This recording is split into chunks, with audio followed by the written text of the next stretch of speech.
Let's talk about maybe we want to take an existing AutoCAD drawing and import it into ArchiCAD and use that in conjunction with our mesh tool to create some topography. Let's go up to File, File Special, and Merge. I'm going to go down and find a topo map. And there we go. We'll get a little bit of a preview there. We're going to open it. We're going to merge the content into the model space. We're going to leave everything in here as is. We want to scale everything 1:1. That's fine. And then we're going to click to place this. Now we get an option in here of what we want to merge into our ArchiCAD file. And most of these are kind of useless. We want the border, but all these other guys in here, I don't think we really need. I don't think there's any information on there. Except for these topo ones here. We're going to leave the topo ones intact, uncheck everything else.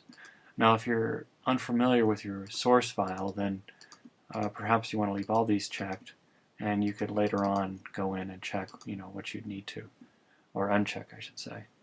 We're going to click OK, and we've got our AutoCAD file. It comes in as a group. We can move it off to the side here, maybe get away from our elevation lines. And notice I'm in a fresh drawing here. I don't have any existing structures. It's always best to kind of maybe import files into a blank file and then import that file into another existing ArchiCAD file. That way we can sort of manage our information a little better. So I'm going to go into the mesh tool, and we can just leave everything as default, and we can leave rectangular mesh, and we can click and create our mesh going around our property here. Let's go into 3D.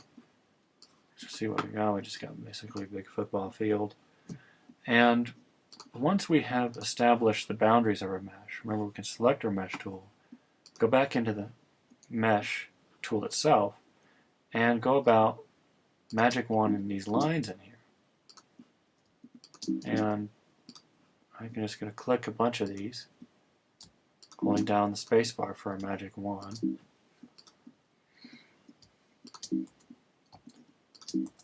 And I'm just going to go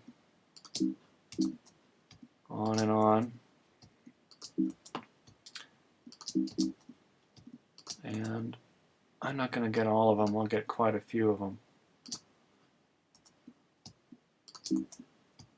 And I'm just clicking OK by hitting return on the keyboard. And I don't want to do all these. We're gonna leave some on the corners here. We can just come back and get them. But I think probably what a good way to do this would be to we're just going with the arrow tool, and we'll start at maybe one of these corners, maybe the one with the most amount of lines, I should say. And I'm just going to click and start adding elevation points. Now, hopefully my familiarity with this file will tell me that these increments here are perhaps every 2 feet or so. This is a pretty big lot. I'm going to choose to make these every 5 just to make our results a little more dramatic. So I'm going to go into the Z setting here. I'm going to click Apply to All. That means if I click on this line, it will make all these points in here, say 5 feet. And I'm going to go on to the next one and make that 10. Next one, 15. Next one, 20. 25. 30. 35.